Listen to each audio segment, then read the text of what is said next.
Over here on the whiteboard, I'm going to write down a few things that we have learned about circles, ellipses, and hyperbolas.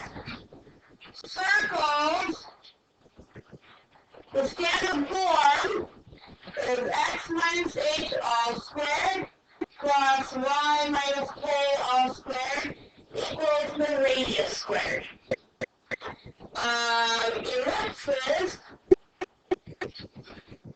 Ellipses has two L's. Okay, and very similar to hyperbolas. And it looks similar to circles, but it's fractions. Remember we have a squared over b squared. It doesn't equal r squared. What does it equal? Equals 1. And remember when a is when x is written first, this one is a horizontal ellipse. When y is written first, plus x minus h squared, the a always goes into whatever's written first, a squared, and b squared always goes into what's written second. When y is written first, it's a vertical ellipse. Remember that? Hyperbolas, we also have a horizontal and a vertical. Hyperbolas is completely different though than ellipses. We have like these things called branches, horizontal branches, or vertical branches. So for hyperbolas, it looks very similar to the ellipse formula, but what's the one difference? Minus. Again, if x is written first, if our x perfect square binomials first, it's a horizontal hyperbola, which means the branches are left and right. If the y is written first, it's a vertical parabola with the branches up and down. Okay, remember we have these axes called the conjugate axis and the transverse axis. The transverse axis follows the branches. If the branches are horizontal, the transverse axis is horizontal. The branches are vertical, the transverse axis is vertical. The semi-transverse, which is from the center to the vertice, half the distance, is A. Versus the semi-conjugate is B. And then we have a Pythagorean relationship.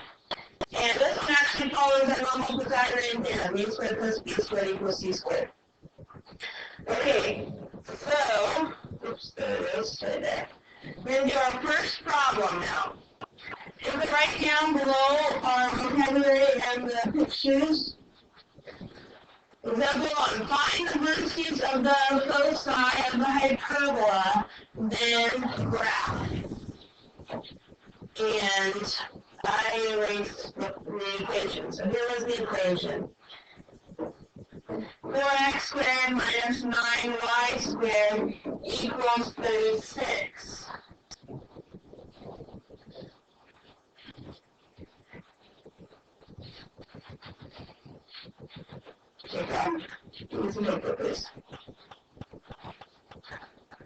Okay, hyperbolas can't equal 36. What are they supposed to equal? 1. And which is on fractions. So how can we get equal to 1 and create fractions in the same process? Divide by 36. That means we're going to divide everything by 36. I'm not sure I can go over it here. So 4 divided by 36 gives us x squared over 9 minus 9 divided by 36 is 1/4. So we have y squared over 4 equals 1. So, because x is first, is this a horizontal hyperbola with branches left and right, or is it a vertical hyperbola with branches up and down? Horizontal. So suppose this guy here is orange. Okay? Which tells us a squared is 9. So what's a? A is 3. It tells us b squared is 4. So what's b?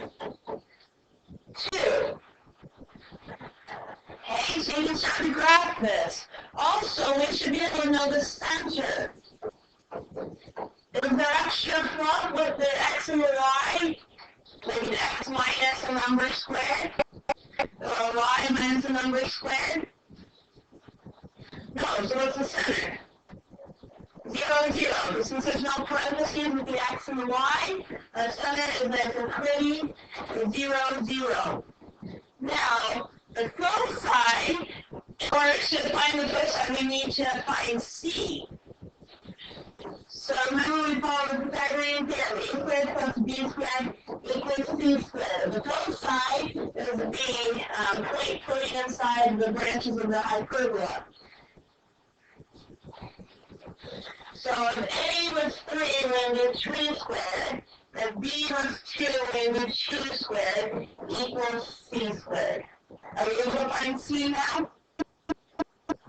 Yeah, because 3 squared is 9, 2 squared is 4, which makes 13. So c squared equals 13, what is c?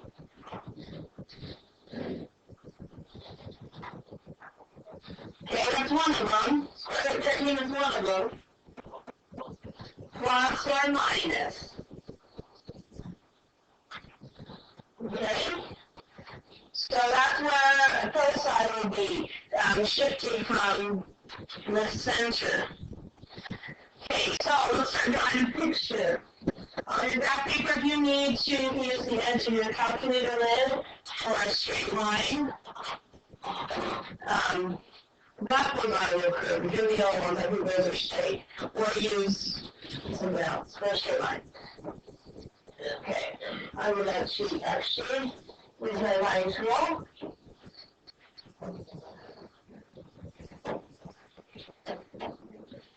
Okay, so we need the center, which we're taking that 0, 0. Then, our vertices, remember, we decided this was a horizontal. We decided this was a horizontal parabola. So that means our transverse axis is also horizontal. Okay, from the center, we need to go right and left 3, because the transverse axis, or the semi-transverse is 8. So we go 2, 3 to the left, 1, 2, 3 to the right. And that's where the vertices of our branches will be. So to connect from negative 3 to positive 3, that's the transverse axis. Okay, the conjugate axis is, well, in this case, a vertical. So the semi conjugate is 2. So we're going to go from the center up 2 and down 2. And remember, that creates a box. So I'm going to draw some parallel lines, other dash lines, 3 by 3, and horizontally, 3 by negative 2 and positive 2.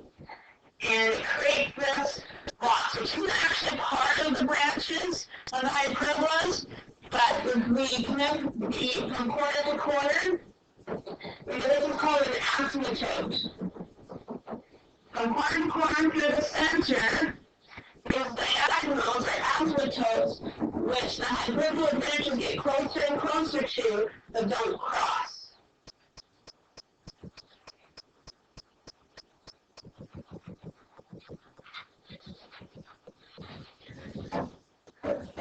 So the hyperbola branch starts at a vertex at negative 3, it's closer and closer to the diagonal we made. It creates kind of like a parabola shape. There's a concave left parabola, and we have a concave right parabola. Like so. Those are the branches of the hyperbolas. The only thing missing is what? The foci. That should be the point putting inside of the parabola. Remember we talked about the guy on the football field holding the parabolic dish? Actually, we talked about that. I put that in my glasses, but I don't think we talked about that. If you watch the football, there's a guy on the side of the football field collecting sound. Or even like a satellite dish. It's a parabolic dish. There's a specific point where you have to put the antenna or the microphone to collect the sound, and that's called the foci. A specific point where the microphone has to go to collect the sound. And square root of 13 is actually a decimal dish. What is that? Okay, so it's approximately plus or minus 3.6. So from the center, we're going to positive 3.6, which actually ends up being, I'm going to put root 13, inside the parabola, which is what we want.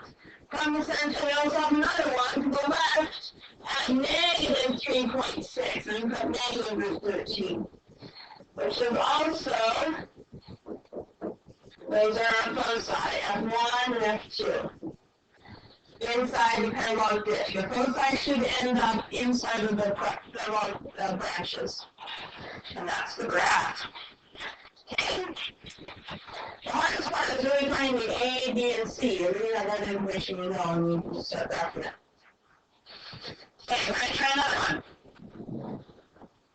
Write this one down. Find the standard form whose transverse axis has endpoints. So that would be part of the box. The transverse axis is the right part of the box. So the endpoints of the right part of the box is negative 2, negative 1, and 8, negative 1. And the conjugate axis, that's the short axis, the short width of the box, has a length of 8.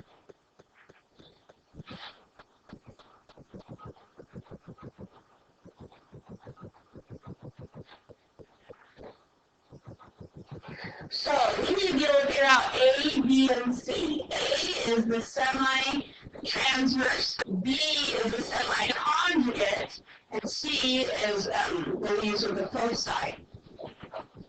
Is the shift from the center of the foci. So what I would do first is graph the point of pivot to you, so you can figure out, first of all, is the transverse axis vertical or the transverse axis horizontal?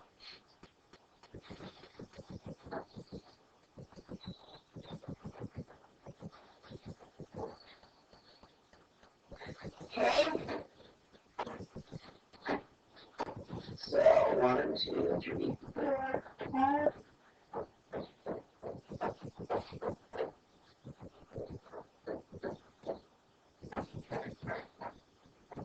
Okay, so if I have a point here, it is an endpoint of negative 2, negative 1, and 8, negative 1. That's my transverse axis. So these are horizontal from each other. So is my hyperbola going to be a horizontal one with x first or a vertical one with y first? What's it going to be? Either on the transverse axis, which is the y side. It's going to be a horizontal hyperbola or it's going to be a vertical hyperbola. It's horizontal with x first. So we know it's going to be horizontal. The x wins. X is first. Because of symmetry, we should be able to figure out where the center is. Between these two is the center. That's the midpoint between those two. You can do it with your fingers, or you can average. Negative 2 plus 8 divided by 2. Negative 2 plus 8 is 6, divided by 2 is 3. So it's going to be on the same height. So 3 negative 1 is the center. 3 negative 1. Okay, and that's the transverse axis. The semi-transverse is half the distance from 3 negative 1 to 8 negative 1. How long is the semi-transverse? 5.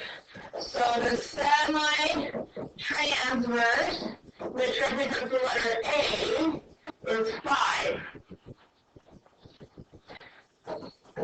The semi-conjugate conjugate, which represents the letter B. And the problem they tell us the conjugate is 8. So it's the semi-conjugate. 4. If we know A and B, we can find C. And we can also put that 4 now on the graph. From the center going up 1, 2, 3, 4. From the center going down 1, 2, 3, 4.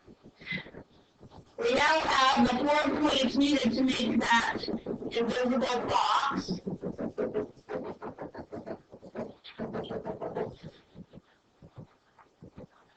Through the box, we graph the diagonals. Just go through the center and through the corners of the box.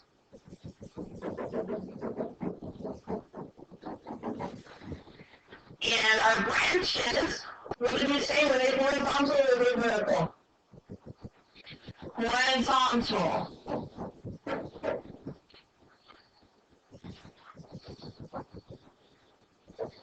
Getting closer and closer to these asymptotes, which are those diagonals we're not crossing. Inside of them should be the foci, which actually in this problem you don't have to find. What it really wants is the equation. So the equation is not, this side is not centered at the origin, so we need parentheses. And because it's horizontal, the x comes first. If it was vertical, the y would come first. And because of the parentheses, they're both groupings, and the grouping should always think opposite. So the center is 3 minus 1 for the x. What's the opposite of the x coordinate in the center? Negative 3, so there's x minus 3. The y comes second for our horizontal hyperbola. What's the opposite of the y from our center point? Plus 1. And hyperbola moves is always equal to 1. Now the A, yeah. Because they give us these points, and we plotted them, and that length, remember, just did somewhere, that length is 10. So half of it is the semi, which is 5. Okay, now underneath the x minus 3 squared, we need to have a squared. A was 5, so a squared is 25. Underneath the y plus 1, the a always comes first, no matter what the numerator is. The b squared always comes second, no matter what the numerator is. In this case, we have the y second. So b squared, underneath the y plus 1, we need to put 16. And that's the equation. On this one, let's just practice finding the foci. Then ask for the foci, then we can find it. A and B are 5, so a squared is 25, plus b squared is 16, equals c squared. 25 plus 16, oh gosh, my brain's not working today. Let's see, 6, 1, 3, 1, 41. So square root of plus minus square root of 41 is 8. That's from the center. If the center is at 3, we need to go from the center. We need to go 3 plus root 41, and it stays on the same height. We also need to go 3 minus root 41, and it stays at the same height. So we need to be on the transverse axis, where the branches are. What's 3 plus root 41? Approximately 9.4. So right in here, at 9.4, there would be our first focus. And 3 minus 341 would be at negative 3.4. Negative 3.4 would be the other focus. Okay?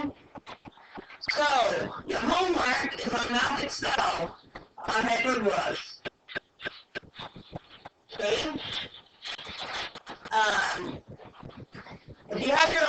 paper at home, that would be great. If you want to come grab a piece of graph paper, I have a few slices and those are actually graph paper. You can always use line paper as well. Okay, if you can bring up just one person can bring up the pens, appreciate it.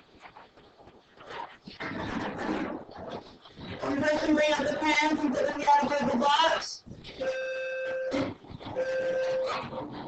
We have the calculator